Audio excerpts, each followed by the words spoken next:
बिस्मिल्लाहिर्रहमानिर्रहीम। नाज़रीन अस्सलाम वालेकुम। मैं हूं आपका मेज़बान साबिर शाकिर वफाकी दारुल हुकूमत इस्लामाबाद से। एक ही मौजू है, एक ही ख़बर है और वह है तहरीक अदम एतमाद का मुस्तक़बिल क्या होगा। इस वक्त इंतहाई तमाम की तमाम जमातें जो हैं वो मखमसे का शिकार हैं। कामयाबी का दावा ज़रूर कर रही हैं, लेकिन कोई भी जमात अभी तक 100% इस बात पे नहीं पहुंची कि जनाब उनको कामयाबी हो गई। यानी इमरान खान अलैमन उसको भी 100% कामयाबी का यकीन नहीं है और ना ही अपोजिशन को 100% कामयाबी का यकीन है। जोड़ तोड़ पकड़ धकड़ सब कुछ जारी है, मुलाकातें जारी हैं और जिस रफ्तार से मीटिंग्स हो रही हैं, ख़ास तौर पे मैं गवर्नमेंट साइड की बात करूँगा, जिस तेज़ी से गवर्नमेंट साइड पे मुलाकातें हो रही हैं उससे यही लग रहा है कि वो भी अपने नंबर्स पूरे कर रहे हैं। और इस वक्त तक जब हम गुफ्तगू कर रहे हैं, किसी के पास भी 172 नंबर का कोई भी ये पूरे दावे के साथ नहीं कह सकता कि ये 172 मेरे पास मौजूद हैं, इसलिए मुझे कोई ख़तरा नहीं, लिहाजा जो करना है कर लें। और ये जहन में रखिएगा कि जब भी किसी भी एक इमरान खान अलैमन या अपोजिशन अलैमन, खान अलैमन के पास अगर 172 नंबर आ गए तो वो शो करेंगे और ये तहरीक अदम एतमाद से बहुत पहले शो कर देंगे कि ये है मेरा नंबर। और अगर अपोजिशन के पास आ गए तो वो भी शो कर देंगे, अपने तमाम कार्ड शो करेंगे, जनाब ये हमारे पास नंबर हैं। इसलिए अभी तक नंबर्स पूरे नहीं हैं। और इमरान खान साहब दूसरी साइड पे वो बहुत ज़्यादा कोशिश कर रहे हैं, प्राइम मिनिस्टर, और वो मुसलसल निकले हुए हैं पब्लिक मीटिंग्स में। अब तक 3 पब्लिक मीटिंग्स से वो ख़िताब कर चुके हैं और तीनों में ही उन्होंने क्या कहना चाहिए, बाउंसर्स मारे हैं और चौके छक्के मार रहे हैं और बाउंसर्स मार रहे हैं और आउट करने की कोशिश कर रहे हैं। अब कल उन्होंने हाफिज़ाबाद में जलसा करना है और उसमें भी वो आगे फर्दर अपना अनाउंस करेंगे और आहिस्ता आहिस्ता अपने कार्ड्स शो करेंगे। और ख़ास तौर पे वज़ीर आज़म इमरान खान जो हैं वो अपनी वोटर्स को, सपोर्टर्स को और पॉलिटिकल मोबिलाइजेशन और मैस मोबिलाइजेशन इसको बहुत ज़्यादा कर रहे हैं, ज़िंदा जावेद कर रहे हैं, ताकि वक्त आने पे उनसे फ़ौरी तौर पे एक कैंपेन चलाई जा सके, एक मुहिम चलाई जा सके। और अगर तहरीक अदम एतमाद कामयाब होती है तो वज़ीर आज़म इमरान खान उससे बहुत पहले माहौल बना चुके होंगे और फिर उनका जो प्लान है कि पार्लियामेंट हाउस के बाहर डी चौक पे 1 मिलियन का प्लान है जी उनका, 10 लाख लोगों को इकट्ठा करने का, और वो करेंगे एक दिन पहले।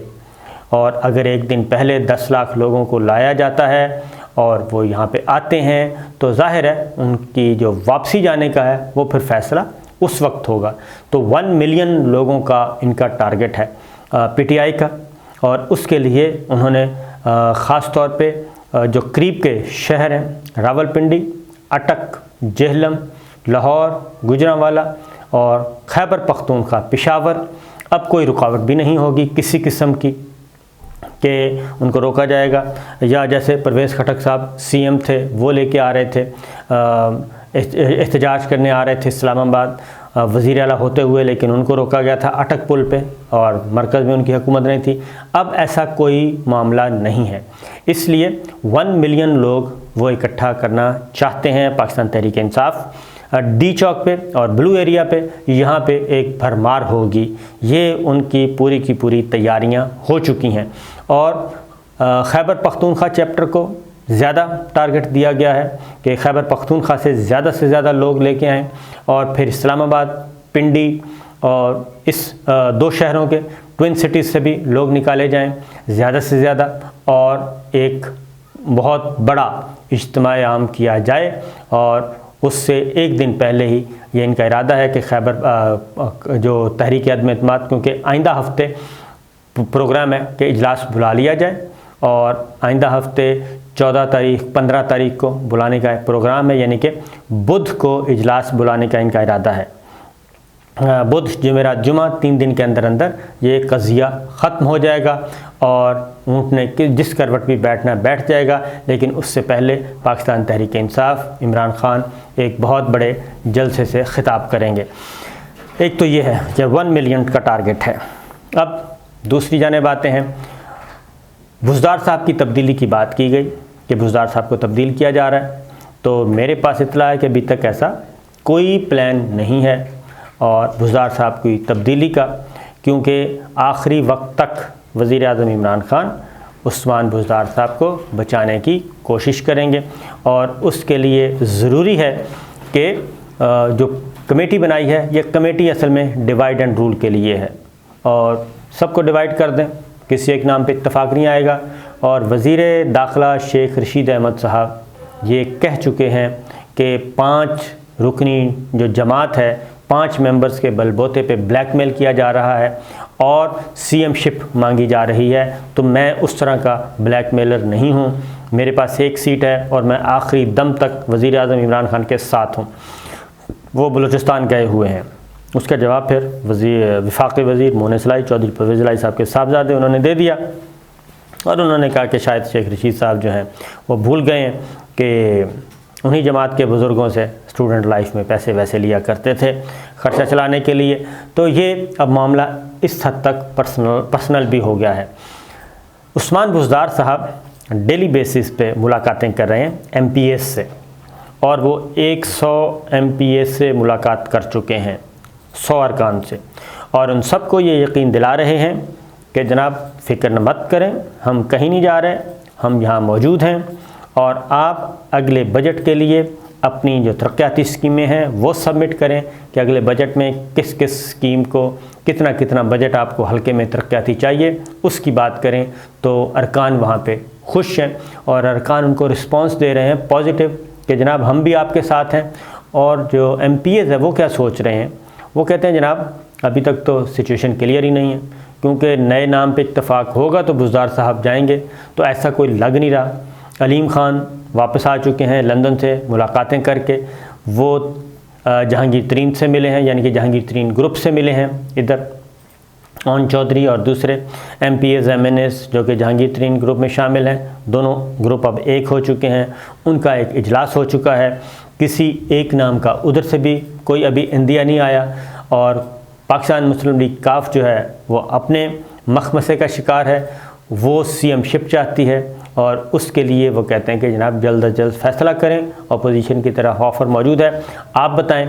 तो ये भी एक क्या कहना चाहिए कि पाकिस्तान मुस्लिम लीग काफ के लिए भी इतना आसान नहीं है। चौधरी परवेज़ इलाही साहब वो तब वज़ीर आला बनेंगे जब पाकिस्तान तहरीक इंसाफ मुकम्मल तौर पे 100% मुत्तफ़िक होगी और उसमें जहांगीर तरीन ग्रुप और अलीम ग्रुप ये भी शामिल होंगे, क्योंकि अगर वो साइड पे हो जाते हैं तो फिर बहुत मुश्किल है। फिर चौधरी परवेज़ इलाही साहब सिर्फ एक सूरत में CM बन सकेंगे कि जो हैं बाकी जो अपोजिशन जमातें हैं वो साथ हैं, नून लीग के साथ मिलें, इस तरह का कोई फॉरवर्ड ब्लॉक बन के जो बने, अदरवाइज़ पॉसिबल नहीं होगा।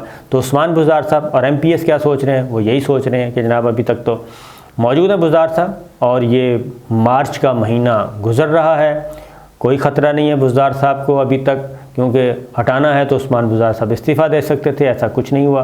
वो मुलाकातें कर रहे हैं, लिहाजा वो कहते हैं कि जनाब तरक्याती बजट लिया जाए, अप्रूव करवाया जाए और इलेक्शन में जाया जाए और इसी तरक्याती बजट के नतीजे में ही हम अपना इलेक्शन अगला जीत सकेंगे। तो 6 माह बाद फ़ैसला करेंगे कि क्या होता है।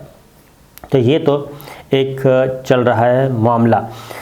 उसके बाद वज़ीर आज़म इमरान ख़ान साहब भी मुलाकातें कर रहे हैं। आज भी उन्होंने वफाकी वज़रा से मुलाकातें की, सेनेट से मुलाकातें की, बनी गाला में छुट्टी के दिन वो बनी गाला में थे। आज तमाम दिन मुलाकातें होती रहीं। वज़ीर ख़ारजा शाह महमूद कुरैशी से मुलाकात की उन्होंने और उसमें भी सारी चीज़ें और वो जो भारत से मिज़ाइल का मामला है वो डिस्कस हुआ।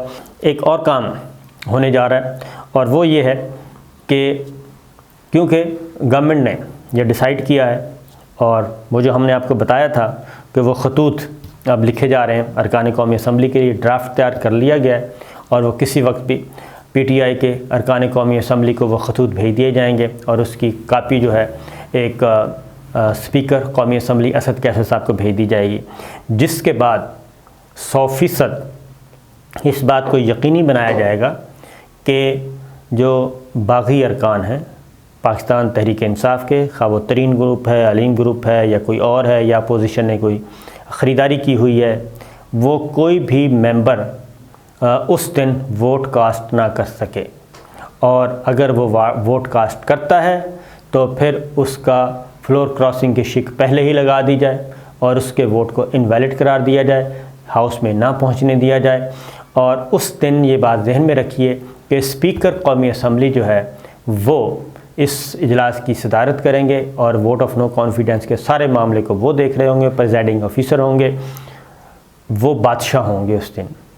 और अगली जो बात है, आईन पाकिस्तान जो कहता है कि पार्लिमान के अंदर की जो कार्रवाई है वो चैलेंज नहीं हो सकती, और इसलिए स्पीकर जो भी उस वक्त अनाउंस कर देंगे और जो भी रूलिंग दे देंगे वो रूलिंग बरकरार रहेगी और अनाउंसमेंट वही तसव्वुर की जाएगी। उसके बाद अपोजिशन का काम है कि जाएं और सुप्रीम कोर्ट जाएं, हाई कोर्ट जाएं, दरवाज़े खटखटाएं और वो मामला वहीं दफन हो चुका होगा।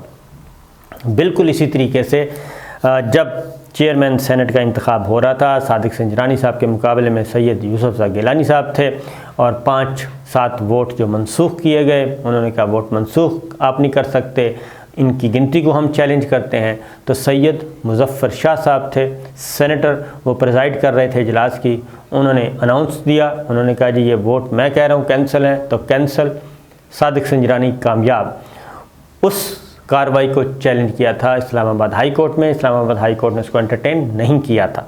अपोजिशन ने मुतबादल प्लान तैयार कर लिया है कि जनाब अगर स्पीकर असद कैसर साहब को ही वहाँ से हटा दिया जाए और उसके बाद डिप्टी स्पीकर हैं उनको भी हटा दिया जाए तो फिर मामला ही हल हो जाएगा। उसके लिए आर्टिकल 53 है आइन का, आर्टिकल 53 1973 का आइन, और उसकी क्लास है 4।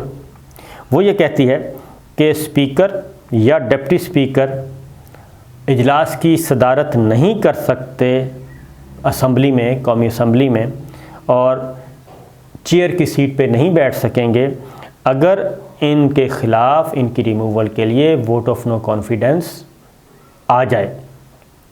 सादा ज़ुबान में ये है कि स्पीकर और डिप्टी स्पीकर के ख़िलाफ़ अगर तहरीक अदम एतमाद आ जाए और उस पर कार्रवाई शुरू हो जाए या तहरीक अदम एतमाद जमा हो चुकी हो, तो फिर स्पीकर और डिप्टी स्पीकर कौमी असम्बली भी इजलास की सदारत नहीं कर सकेंगे और वो भी नीचे आके बैठेंगे, यानी कि हॉल में, और वहाँ उनका फ़ैसला होगा। डिप्टी स्पीकर तो हॉल में आता है, स्पीकर जो है वो चैम्बर में होता है और वो हॉल में आके एज मेंबर शिरकत नहीं करता। स्पीकर की नशिस्त पे ही रहते हैं, डिप्टी स्पीकर आते रहते हैं।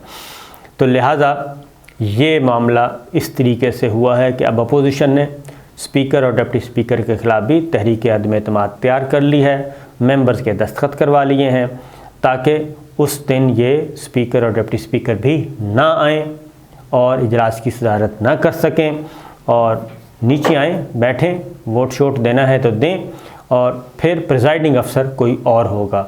स्पीकर भी ना हो, डिप्टी स्पीकर भी ना हो, तो फिर या तो कोई मेंबर कौमी असम्बली और हो सकते हैं या फिर इसका कोई और प्रोसीजर निकाला जाएगा। इलेक्शन कमीशन भी हो सकता है, सुप्रीम कोर्ट के कोई जज भी हो सकते हैं। ये एक तवील बहस है। अलबत्ता कोई मेंबर कौमी असम्बली भी हो सकता है कि वो आएँ और वो आके इजलास की सदारत करें, या फिर इलेक्शन कमीशन को ये ज़िम्मेदारी सौंपी जाए। तो ये भी चीज़ें चल रही हैं। तो बहरहाल अब तक की सूरत हाल यही है, और चेयरमैन सेनेट को भी तब्दील करने के लिए बात की जा रही है कि जनाब इससे आगे बढ़ा जाए। चेयरमैन सेनेट को भी तब्दीली के लिए पीपल्स पार्टी राज़ी हो गई है। तो ये एक आगे से आगे मामला चलता जा रहा है, लेकिन अभी तक कोई क्लियर नहीं है कि ये ऊँट किस करवट बैठेगा। इजाज़त दीजिए, अल्लाह हाफ़िज़।